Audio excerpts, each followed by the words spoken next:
Mitchell. Present. Tom Rolson. Here. Bob Culbertson.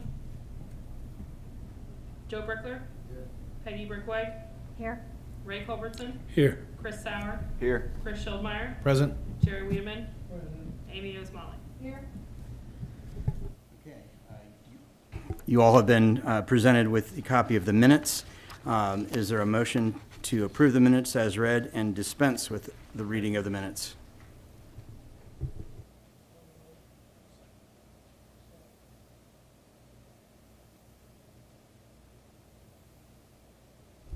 And our treasurer is absent tonight. We do not have anything that's been emailed, so we'll get that sent back out. As far as our action items for this evening, the pre-development agreement for the shopping center, which everyone was presented and voted and approved, there's a clarification on that, and I am actually going to turn that part over to Meredith. As far as the proposed $50,000 that was to be held in escrow, has been eliminated from the newest version. So I'll turn that over to Meredith. Pursuant to our last discussion on the preliminary development agreement, there was a term in the version that the board reviewed that $50,000 would be placed in escrow to be used for due diligence items, surveys, reports, environmental, etc. There was some confusing wording in the term itself that when we sent comments back to the development team, I think they must have taken a second look at it and elected, rather than putting that $50,000 in escrow for the escrow agent to disperse it when invoices were provided, they would much rather just use that money to get started right away. To be clear, no part of that $50,000 was ever going to come to the CIC. It was never going to be our money. It was meant to be a show of good faith. In my opinion, I don't consider it materially negative to the project, whether that's in escrow or not in escrow. Like I said, it was never our money. But prior to actually executing the document, because it was something that was discussed at our last meeting, I wanted to make sure that everybody on the board was aware of it and was given the opportunity to ask questions. Perfect. And just to clarify again, that doesn't change our position that there's still no financial obligation on the CIC. They still will be paying for all the market studies during the due diligence period. So does anyone on the board have any questions? Everyone good with that? We did already vote and approve, so I think we're ready to move forward and actually sign on that this evening. The Long John Silver's demo, good news. During the asbestos study, it came back clean. There isn't anything that has to be remediated, so we are ready to schedule the demo. And we weren't kidding about the idea of hosting a demo party. I think that would be worthwhile. And in discussions with the development team, we can work out the final date, but the development team would like to have a kickoff community engagement event in conjunction with the demo party. So we'd like to maybe look, I don't know, Taylor, do you have any potential dates, anything that might give us an idea with whether we're 30 days, 60 days? I know they still have to draw their demo permits. Mm-hmm. So, I mean, I think we're closer than 30 or 60 days even. They were talking about looking at a date in July. Right now, they're going through the notification process and everything that they have to do on their end to initiate the demo process and get the permits pulled. But I know they're actively working on that. So one thing that they did mention is that in order to do this, because it's not a large demolition, they really, when they mobilize, they want to get the building down. So they would prefer to have this earlier in the week so that it's down by the end of the week, preferably as early in the day as possible. She did seem open to doing something closer to after lunchtime, if that works better for folks. But I just wanted to get an idea of what folks' preference would be. It would definitely need to be either Monday or Tuesday, probably just so that they can get everything done during the week while they're there. But they are ready to go and happy to celebrate with us.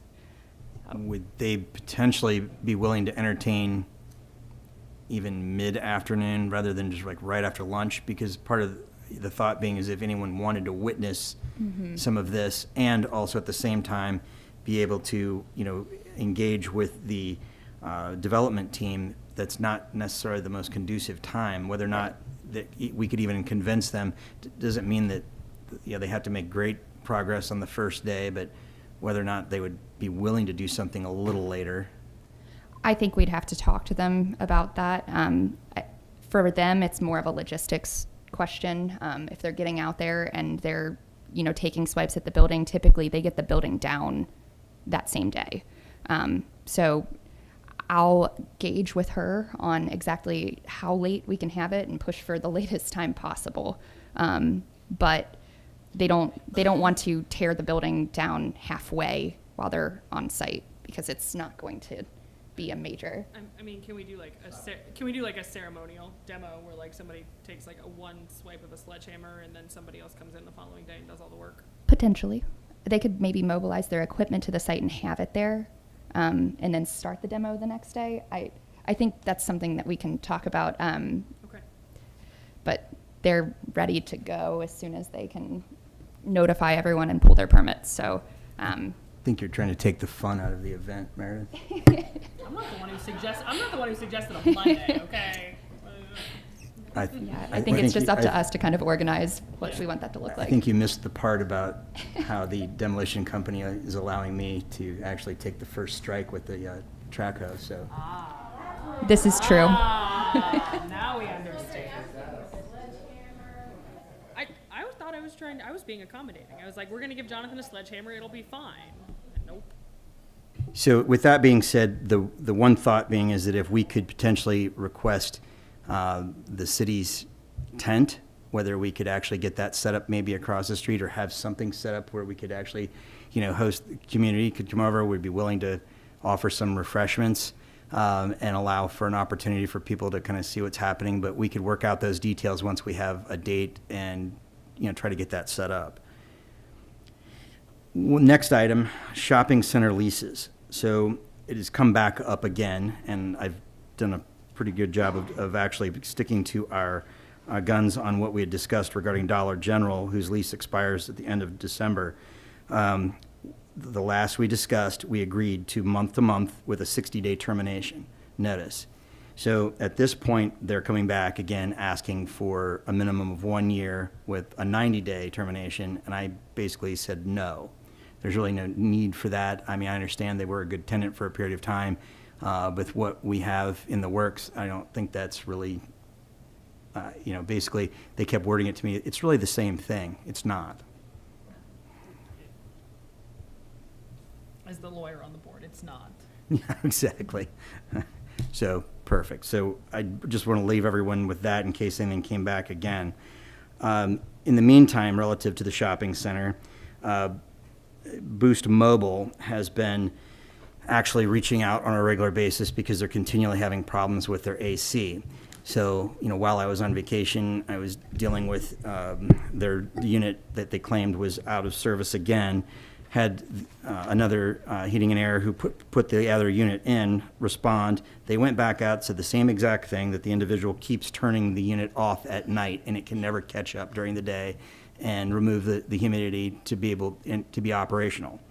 So the individual they spoke with there was not the owner and said that, that's what we're doing. The owner is telling me that he never does that, keeps sending me pictures and just saying that we put a used unit in.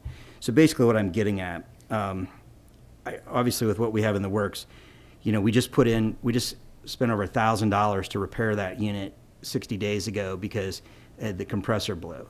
So it was the compressor itself was under warranty, but the labor was not. So we're not in a position with actually making a further investment in this. So whether or not anyone, feels that it would be necessary, yes, he is month to month right now. Whether or not we want to look at the idea of just letting things ride, right at the heat as it is, whether we want to adjust his rent, tell him we're not going to make any further investment, whether we want to give him notice that, hey, since we are month to month, you're fine to leave. But I didn't know if anyone has a thought on that right now, but we can't solve the problem, and every time he has an issue and I have to have them come back out, they say the same thing, the unit's working, and he claims it's not. Can we put a lock on the thermostat so that it stays on 24 hours a day? No and no, respectively. So whether or not anyone has any thoughts on that, I mean, it is becoming too frequent. So I understand, yes, it is excessively hot, but he's saying that the unit's too small and that he's right next to Pizza Hut. So one of two things, we either need to put a new unit, or we need to thoroughly insulate the wall so that he is shielded from their oven. I think at this point, our best option is to give some sort of formal notice that is, we fulfilled our obligations as a landlord under the lease. If he's not happy with it, then he's I don't know, free to give his termination, free to find another space. But we have fulfilled our obligations. I agree. We've had professionals come in and look at it, professionals who are, siding with us. Yeah, I agree with Meredith.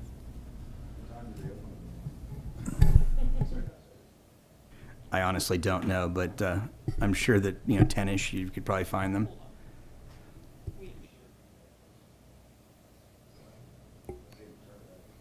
How much rent do they pay a month? Does it cover the bills? Roughly. They open at 10 a.m. tomorrow. All right, just as a 10 o'clock. I think we've got that solved. So as we keep moving, since the development group will be here in about 5 minutes, I gave to you this little diagram. If you all remember, some time ago, we had a discussion regarding that funny-shaped parcel at the corner of Bank there at the back entrance between Wiedemann Brewery and 3D Color. As you remember, the paved area that's highlighted in between the buildings is an easement. But basically, in discussion with the owner of 3D Color, he did express to us that he is actively looking to purchase another building, would love to stay in St. Bernard. I made recommendations to him in some more industrial type setting, and they would not be interested in that. They like this type of a location. They are dealing with typical P&G brand folks, so they would like to have a different type of a setting. So he called back and asked if we would give any consideration to potentially allowing for expansion with this potential sale of that corner parcel so that he could add on to his building.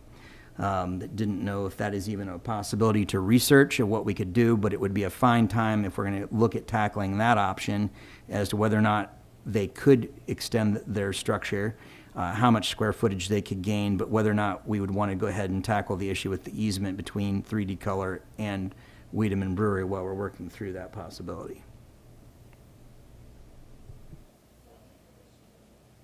Yeah, so just to clarify, Jonathan, that at the moment, there is no easement over that rectangular part. So right now, both Wiedemann and 3D Color and that other business there on the other building there on the corner, they benefit from our owning that property and not preventing them from using it. If we're going to sell it, then I think we need to make some sort of provision to make sure that there's not ultimately going to end up, that we don't mess any of them up and we don't create a situation where one owner can lock the other two out.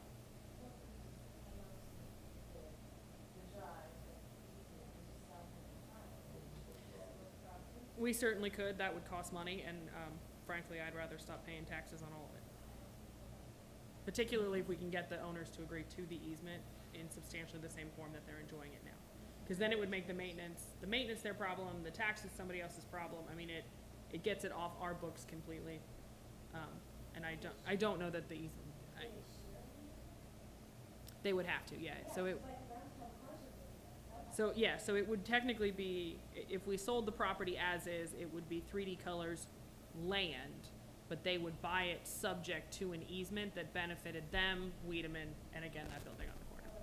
So that easement would just need to be done and recorded prior to them buying the property, which is not a problem, assuming everybody agrees to it. So obviously, we're not going to work out terms, but if we could express, or I could express to the owner, Bob Jennings, as to whether or not that is a possibility, and we could discuss further and see what, what could be done and what could be actually, how close it could go. Because basically, the wall anyhow, just so you're aware, is deteriorating as it is, and that is our responsibility. So it wouldn't be a bad timing to at least give some discussion and thought to that, unless anyone has any objection.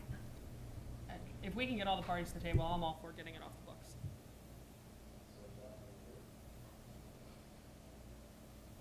Okay, so I will let the owner know that we're willing to entertain options. We can try to get parties to the table, and then we can, try to put something back together. Before we actually move on to the presentation, it would probably be just as well to do some of the open-ended items while we have the opportunity. I did have one item that I did want to discuss. I did receive a call from a local business owner, restaurant owner, who is currently in the shopping center looking to relocate. At this time, we don't really have anything that we can help entertain them with, and we're not really obviously in a position to start talking about things like outlots and whatnot. I did reassure the individual that I would pass this on to the development team, that again, there could be a potential future tenant, so I will pass that on. At this point also, we do have one other item under maintenance. So relative to the First State Bank building, I was hoping that we could at least work towards trying to get the contractor to come in and give us an estimate on the roof repair. Again, not replacement, but the roof repair relative to the seams on the flat roof. So I didn't know, Chris, if you would be willing to reach back out to her. I did reach back out to them, but they can't come out and look at it till next week. They said they'd be out there. Got it. Okay, so just before we, correct. So hopefully we can, get that at least in the works and try to get something going, because we do need to start working on getting some of those units cleaned out, and the one that's actually actively leaking needs to be cleaned out badly. I'm sorry, was the repair not part of the initial quote, or is the quote expired? Okay. No, I remember, you trust me, I remember that. I remember that number. I just thought we had talked about. So both, okay. All right, that's fine. And on that building itself, one of the actual most rentable units is the loan center, which actually has a very faded sign that's on the upper facade. I didn't know if we could reach out to the contractor that assisted us for the Save-A-Lot area, the paint, as to whether that could be removed, and whether or not we could actually maybe get an estimate for some paint work just for touch-up there, for, make it a little more cosmetically pleasing.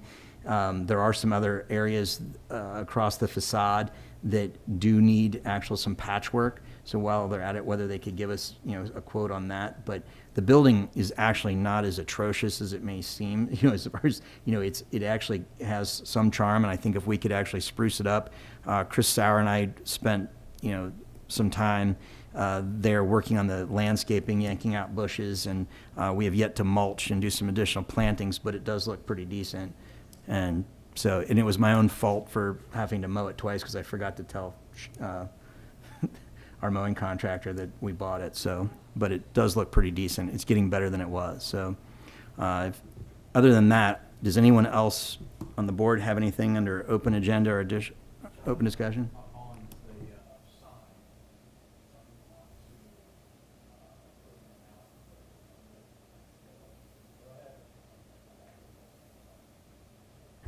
I would actually, not even just the sign, I don't know if it would be possible that we go ahead and put a motion on the floor to approve an amount for the roofing bid, and actually approve an amount for removing the sign and paint work.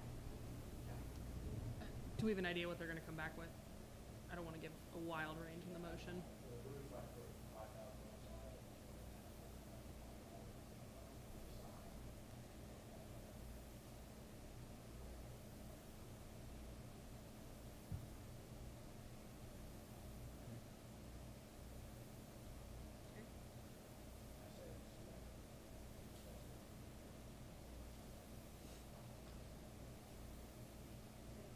Do I have those motions? Did you want? Okay.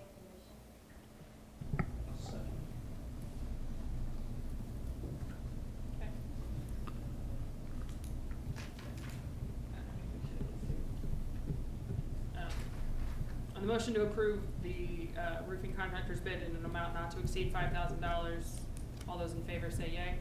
Yeah. All those opposed? Sorry, say aye, not yay. I was wondering when we switched to yeah. Aye, aye. Aye. All those opposed? Great. All in favor, motion passes. Do I have a motion for the sign repair as well? Yeah. I'll make the motion, not to exceed $2,500. All right, on the motion for the sign repair in an amount not to exceed $2,500, all those in favor say aye. Aye. All those opposed? Thank you. Okay, at this time, we will actually have our presentation from the development group, and actually I will let Taylor give the formal introduction if she'd be willing to. Absolutely. So we're very excited tonight to have Darren Hall with us from Civitas Development Group, along with Tillman. And then we also have Steve Kennett from GBBN with us tonight. They comprise part of the development team that is actually going to be presenting. So we're very excited to have you guys to hear more about, the pre-development period and what this will entail and what you have in mind for the site. If the audience members would like to relocate down here so they can see the PowerPoint, I think that's fine. And if anyone has not had a chance, we actually have the packets to follow along with this presentation over on the desk in the corner as you entered. So good evening, everyone. Good evening. I was wondering where I was going to present, whether I had to go down and stand in the firing pit or get over here with everybody. So it's really good to have a chance to be with you all again, and even better to have the opportunity to meet those of the board that we haven't had a chance to meet before. So again, I'm Darren Hall. Civitas Development, the group, is my company. Tillman Strudwick is working with us. Steve Kennett from GBBN, and our other partner, Brian from Regnum Capital Partners, is not able to be here today, but I promise you got his full attention, and he sends his regards. So go to the next slide, please. So as I said, this is a joint venture. We are planning to build about 200 residential market rate units with 5,000 square feet of retail space. The investment at this point is about $32 million. And this is a plan that we've presented to you previously, but it's in line with what you said you wanted. So we're just running through this PowerPoint that we get set again, and some of the stuff will be new, some of it will be refreshed. But we feel really good about it. We love the site. We love the opportunity to work in a community that has a plan, that has it is organized. You've got a strategic plan. You've got a CIC plan, and so we're really excited about that opportunity. So you know where the location of the site is. Go to the next slide. We said, so the joint venture team is Darren, Tillman, Regnum Capital Partners. The contractor will be chosen. We're at the very beginning of the process when the process will let us know exactly what the details about what we will build will be. The community will have an opportunity to weigh in on that very heavily, and at that point, we will select the development team, the contractor to build it that's the most appropriate to do it, that's the most capable to deliver on time and on budget. GBBN is the architect, and the capital advisory or the investment banker that's bringing the money together is Stack Source, which you met the last time we were here. So a little bit about my bio. We won't spend too much time there. I've been doing this for a while, 25 years experience in the residential side. My last job before we started Civitas, I was executive vice president at the Port Authority. responsible for the development of neighborhoods, residential projects, commercial and industrial, all working with the people's will to get done what made communities better. So we always say we do development with the community and not to the community. So that's central for us. Figure we show some examples of what we've done that might be fun. So this is a residential site on, we ran a project called REACH, and it was rehab across Cincinnati and Hamilton County. It's a land banks project. This was actually in Evanston, but we've done it in, well, the port has done it in Evanston, Walnut Hills, Price Hill, and now Avondale. But on the left, you see a foundation getting ready to build. On the right side is something that's a little more fun, is this is where we did modular housing, infill modular housing, and this is a picture of the boxes actually getting delivered there. We're not proposing that here. Here's the thunder, right? But just thought that might be interesting. So the next slide. This is a renovation that we did in Northside, 4255 Virginia Avenue, which we sold. Happy family in there, turned a blighted property back into something that's good. Okay, next slide. Something with a little more scale. Last year, Civitas worked with the city of Columbus and the land bank there to do 20 new infill housing projects with the land bank and land trust in the city of Columbus. So it was about a little over $4 million project, but it was 20 units of new housing. The builder we hired was Rockford, which is a very strong builder, but this again shows how we work with the neighborhood and how it turned it around. Next slide. This is how the two of the houses, how they actually looked, a better picture of them, but they were all for sale for families, that wanted to come back into neighborhood. Okay. This one is the new project. So this is 25 brand new infill houses in the Evanston neighborhood that we're going to undertake this year. We're using the same builder you see on the right for the different elevations, but this is important because, again, we're working to execute the plan that the neighborhood has laid out and do housing that's affordable for everyone. Okay, so you're saying, okay, you're a housing guy. What are you talking about? This is not a housing site.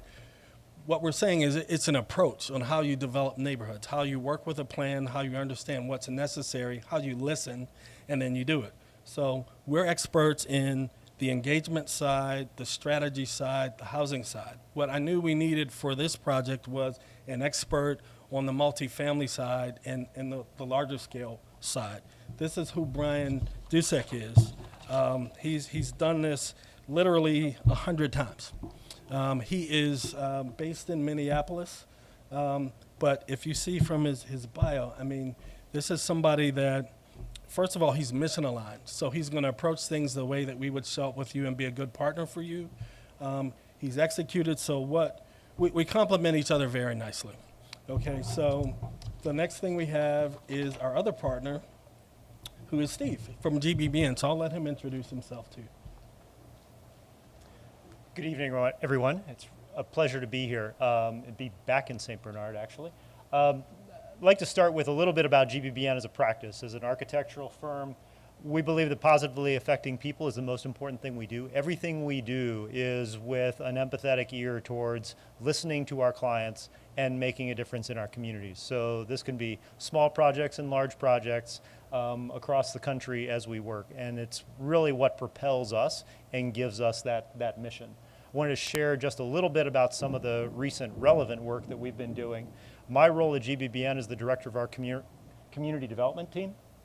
So that's all the commercial and urban design and mixed use kind of projects that we do that are driven by commercial developers, as well as a lot of nonprofits and urban redevelopment corporations. So some of the projects that you're looking at there, like working with 3CDC in Cincinnati. So we did the mixed use project at 1010 on the Rhine, which was the parking garage, the Kroger store, and 140 apartments. On the other side of the scale, we're working with in Wilkeman. So we're doing one of the largest affordable housing projects in greater Cincinnati's history in a generation as a mixed income project. So that's what the central project is, which is a series of smaller infill sites. It's not all located in one fell swoop. Project above that is 2770 Observatory, which is a market rate condominium project in Hyde Park. And the projects along the right, it's all the same project. That's College Hill Station, one that is under construction right now and that we're very proud of.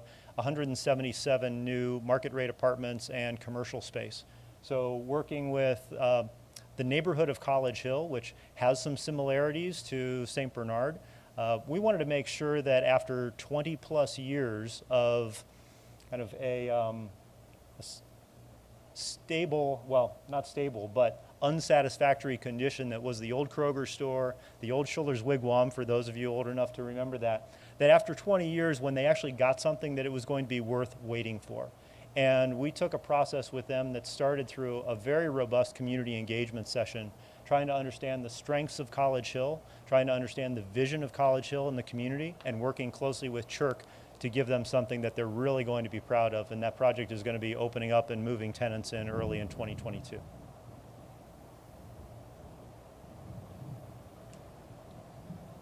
So this is the site plan that we presented to you last year. And again, I said, it's exciting for us to be able to show up to a place where there's a plan, where there's a vision, and it's our job to come and help you execute it, and we go together. This site plan is a start. This is the floor of what can happen there. We have a lot of work, a lot of community engagement to do to make sure that this is exactly what should go there, what you want there before we do it. But this is where we want to start. This is an idea. So think about this as a rough sketch, but it'll be no worse than this. So go to the next page. Okay, yeah, so I said this is, design, approval. If you hear me having a theme, it's that we're going to work together on this, we hope. Okay. So Tillman, this is the sources and uses. Tillman will talk about that quickly. Yeah, Talk about the money.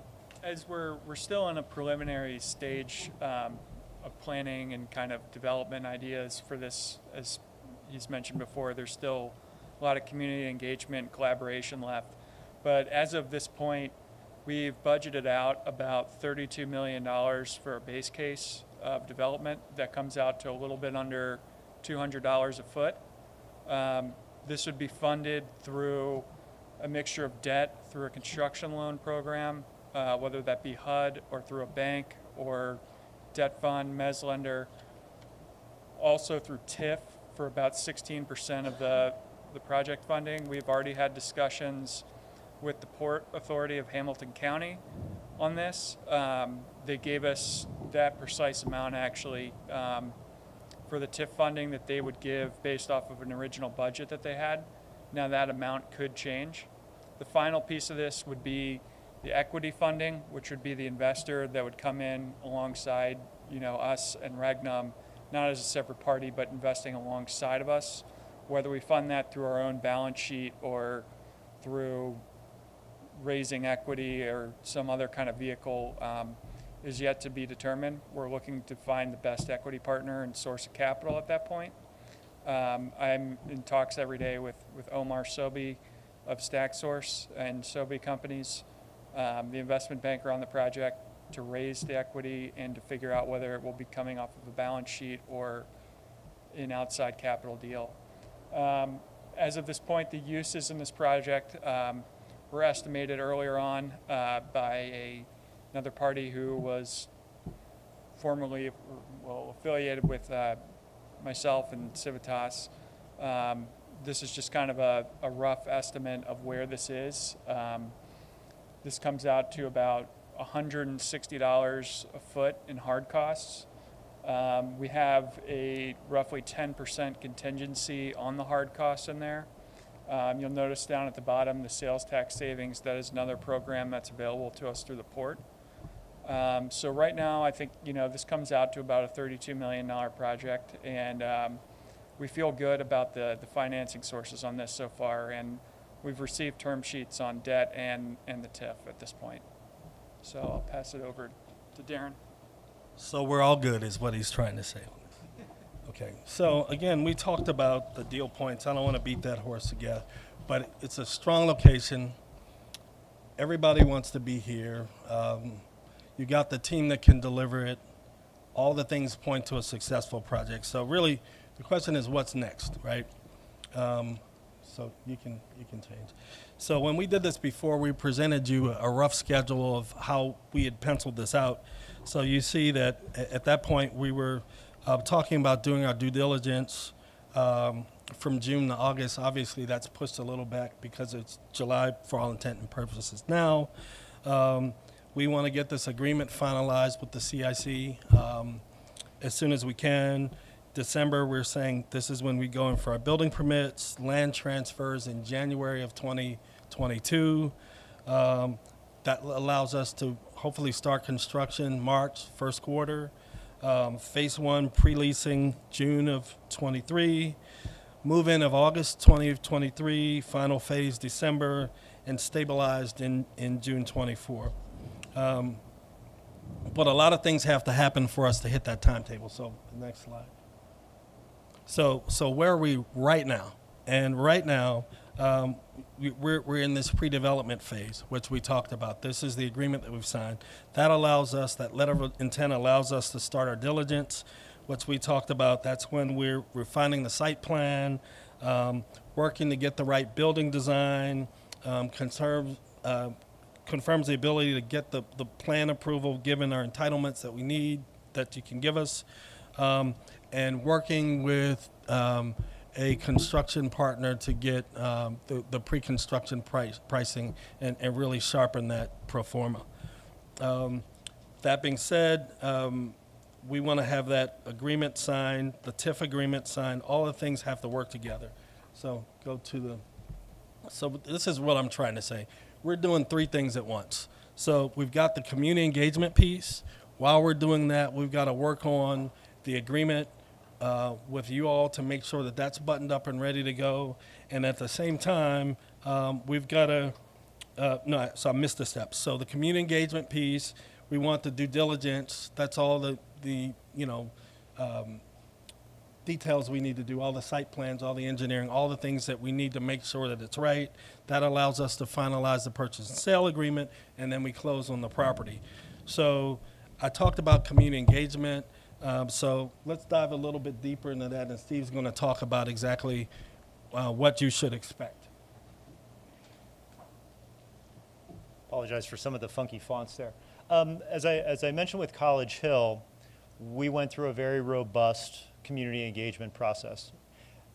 We believe that you can't be a good designer until you're a good listener, right? So what we've outlined here over the course of the next couple of months is working with the community, working with yourselves, making sure that we are listening first and understanding the community in which we practice.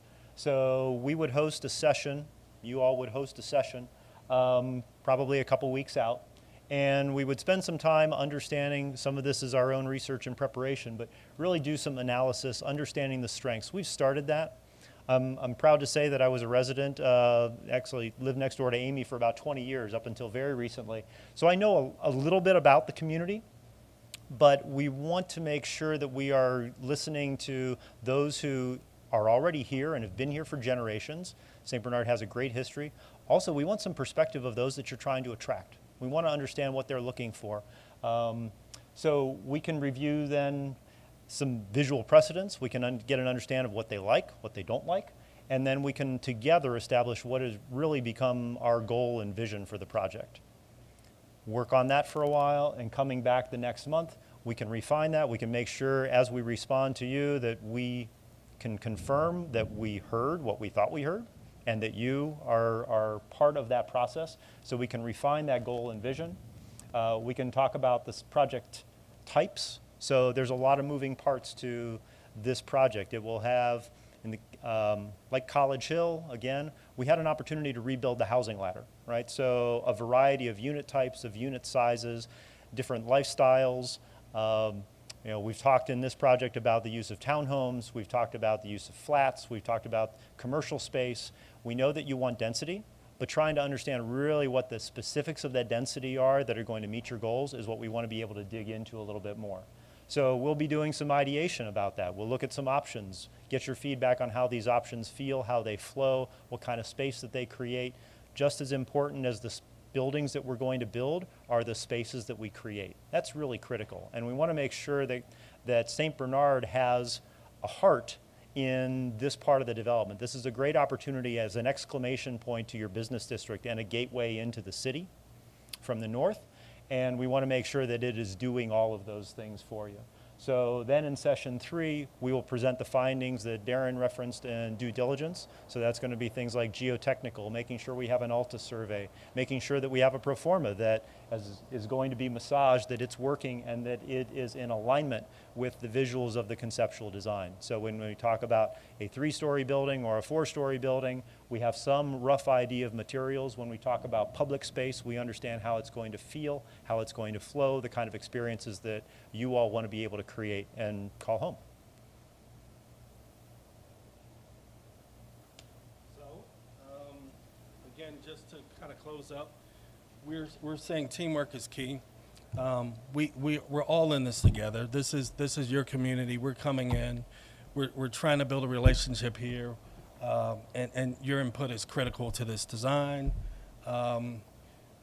We think this is a perfect opportunity for us, and I'm really excited to bring you a team that is skilled in the housing side, skilled in the community engagement side, skilled in the commercial development side, and skilled in the financial ability to bring this together. I think they're all important when you're developing neighborhoods. That's what my career has been about, and we want to bring that to you, and we look forward to getting started.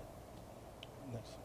So again, we finish with thank you, and we'll ask for any questions that anyone may have, or not. So. I actually have one question here.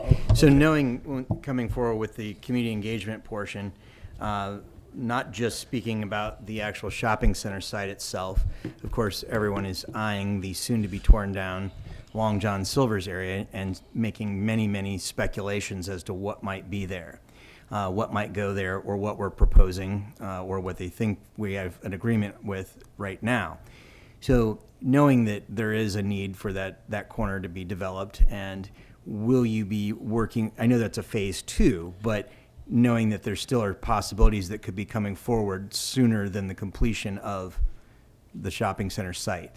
Absolutely. I like it more and more as we get into it, and it's just a question of how it lays out. I think it's an important site. I think it's additive to the development that we're doing across the street, so it is allowed, yes. And the other thing that we forgot to say is while there are 3 community engagement meetings that are planned, we plan to show up at each CIC meeting in between to let you know what we've learned and get your feedback there too. And there are other community events as well. You're welcome to. You hopefully, gotta tell us where to go. Oh, so I mean, our hope is that obviously you'll be at the demo party. You're welcome to make it to our concert in the pavilion. You're welcome to definitely attend the luau. Okay. St. Clement Festival. We've got plenty of things coming up now through September. Well, We'll get you a list. we like fun too, so well, thank you very much for your time. Okay. Thank you. We appreciate it. Thank you, guys.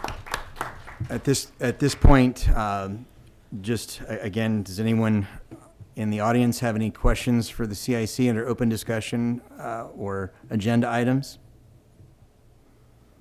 At this point, is there someone willing to make a motion to adjourn? I'll make the motion. And I show our next meeting on Tuesday, July 27th at 6 p.m. unless we find a reason to otherwise have a special meeting.